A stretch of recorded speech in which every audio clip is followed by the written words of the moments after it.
পৃথিবীর স্বর্গ কাশ্মীর নিয়ে টানা হেচড়া কি কোনোদিনও থামবে না?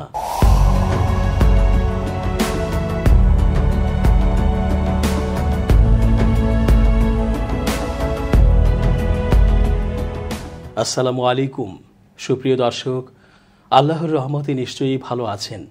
আমি এস.জি. রতন স্বাগত জানাচ্ছি আপনাদের সকলকে চেঞ্জ টিভি আন্তর্জাতিক চোখ অনুষ্ঠানে। আশা করছি পুরো আলোচনায় পাশে পাবো আপনাদের। কাশ্মীর এক শেষ না হওয়া টানাপোড়েনের দীর্ঘ ইতিহাস। দৃষ্টিনন্দন এই ভূস্বর্গটির জন্য ভারত আর পাকিস্তানের মধ্যে যুগের পর যুগ ধরে চলছে বিরোধ। এর যেন কোনো সীমান্ত নেই, বরং প্রলম্বিত হচ্ছে সমস্যা। আদৌ কি কোনো সুখবর পাবেন কাশ্মীরের জনগণ? কাশ্মীর ভারতের ছিল, ভারতের আছে, ভারতের থাকবে। এই উগ্র রাষ্ট্রবাদী হিন্দুত্বের জিকিরে ভরে উঠেছে ভারত নামের গোটা দেশ। সংবিধানের ৩৭০ নম্বর অনুচ্ছেদ অবলুপ্তিকরণে সুপ্রিম কোর্টের সিলমোহর পড়ার পরেই কোথাও বিজেপির রাজ্য দপ্তরে বাজি পটকা ফাটিয়ে উদযাপনের হিড়িক, কোথাও উগ্র সমর্থকদের মিষ্টি মুখ করার সমবেত উল্লাস। সান্ধ্য টেলিভিশনের প্যানেল বক্তা সমেত সঞ্চালকের উদ্দাম হাত পা ছুঁড়ে সুপ্রিম কোর্টের রায়কে খুলে আম স্বাগত জানানোর এই প্রবল সম্প্রচারে ঢাকা পড়ে গিয়েছিল অনেকগুলো জরুরি তথ্য।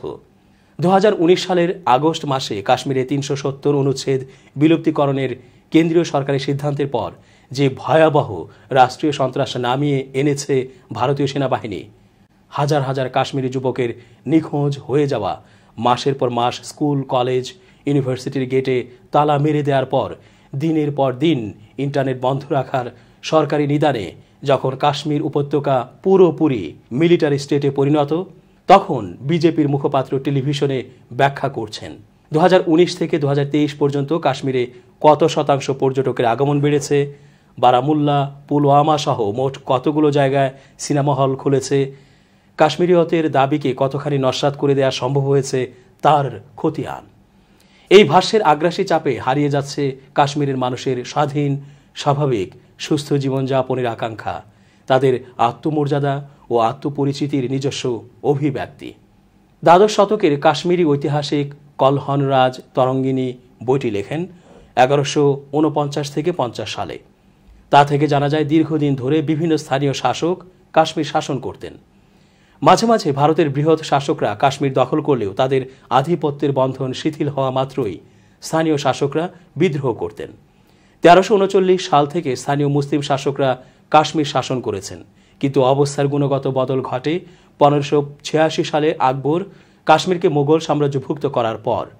আজও কাশ্মীরের মানুষ মনে করে তাদের পরাধীনতার সূচনা ওই সময়েই।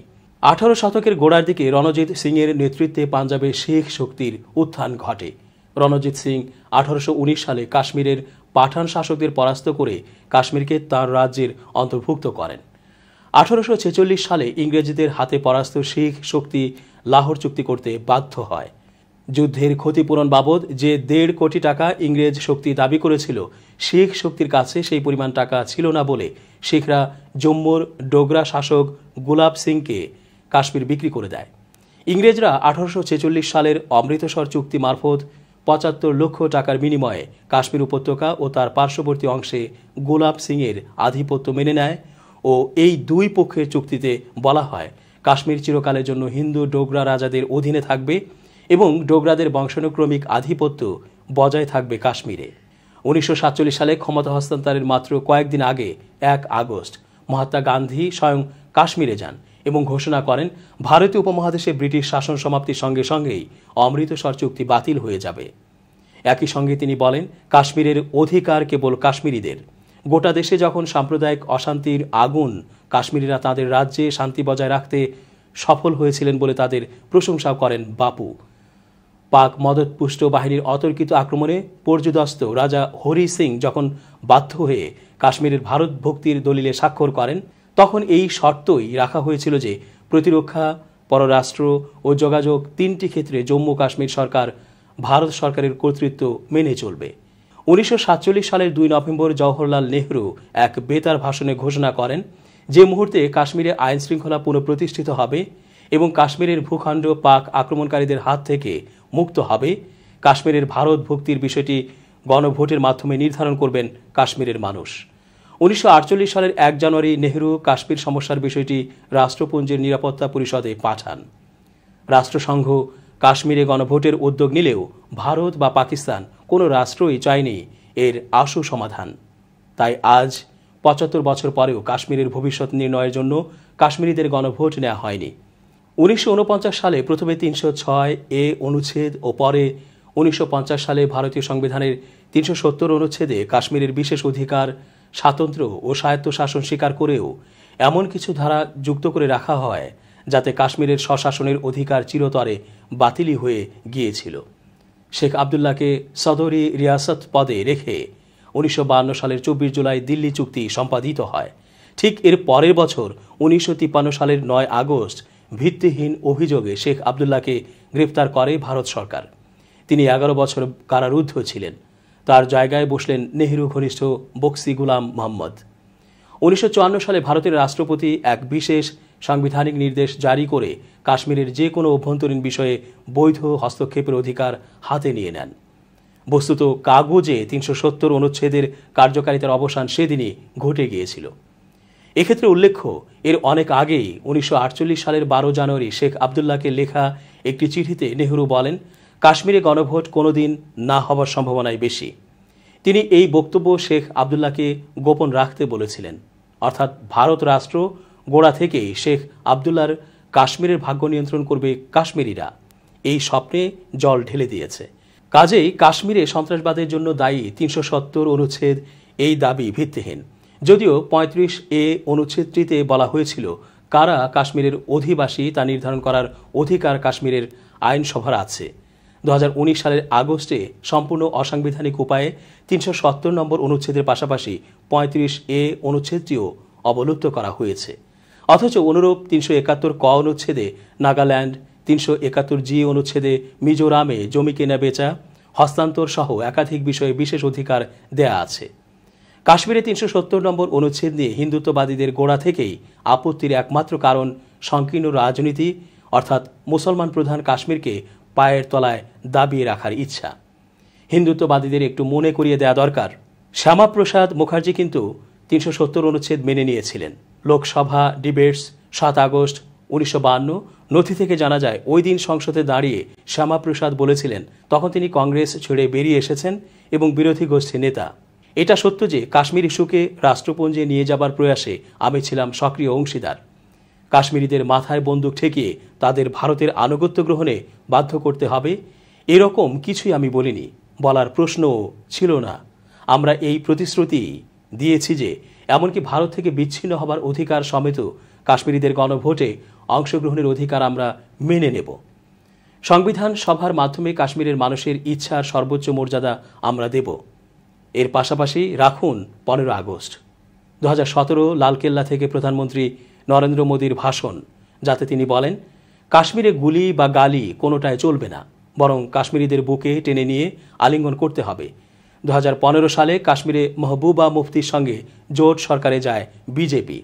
সেই ভোটে জোটের যৌথ ইশতেহারের ন্যূনতম কর্মসূচির কোথাও 370 অনুচ্ছেদ বাতিলের কথা ছিল না।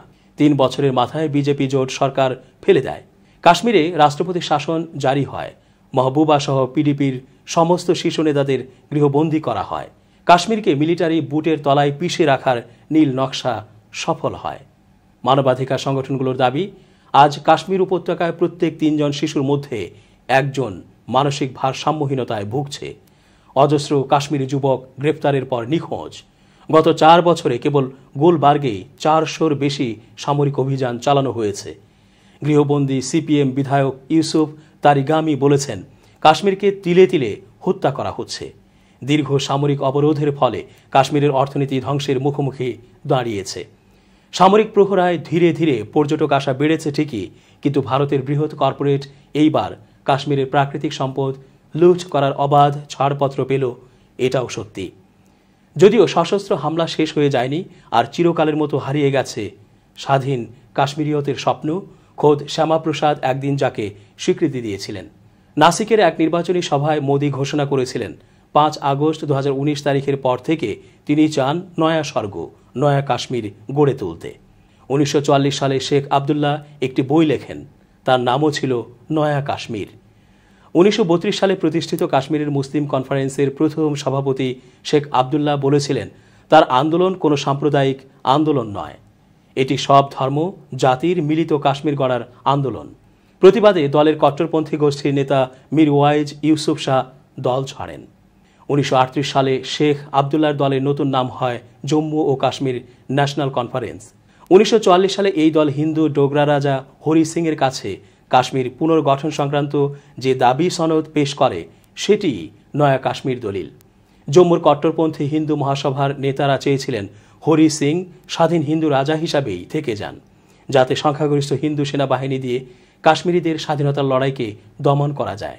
মনে রাখতে হবে, পরাধীন ভারতে এবং তারপরেও হিন্দু মহাসভা ছিল দেশীয় সামন্ত রাজাদের অনুগ্রহপুষ্ট একটি মুসলমান বিরোধী হিন্দু গণসংগঠন। 370 অনুচ্ছেদ বিলোপের পরে যে রাজস্থানের এক বিজেপি নেতা সোল্লাসে বলেছিলেন, এইবার আর হিন্দু যুবকদের জন্য কাশ্মীরি মেয়ে বিয়ে করায়, কাশ্মীরে জমি কেনায় কোনো বাধা রইল না, তার নিহিতার্থ হল মুসলমান প্রধান কাশ্মীরকে এতদিনে হিন্দুত্ব বাদ দিয়ে ফের কবজা করা গেছে। এটাই ছিল বিগত 8 দশকের হিন্দু রাষ্ট্রবাদী প্রকল্প। বিগত 1 দশকে মোদীর শাসনে ভারতের প্রত্যেকটি সাংবিধানিক, আইনি, নির্বাচনী প্রতিষ্ঠান ও গণমাধ্যম আজ হিন্দু রাষ্ট্রবাদীদের হাতের পুতুলে পরিণত হয়েছে। আজ যে কোনো অগণতান্ত্রিক সিদ্ধান্তকে সর্বোচ্চ আইনি পথে, দরকার হলে গায়ের জোরেও প্রয়োগ করা হবে এবং হচ্ছেও তাই। নতুন মেয়াদে মোদীর সেই জেদের পরিক্রমা কি আদৌ কমবে? দর্শক, শেষ করছি আজকের মতো। ভালো থাকুন।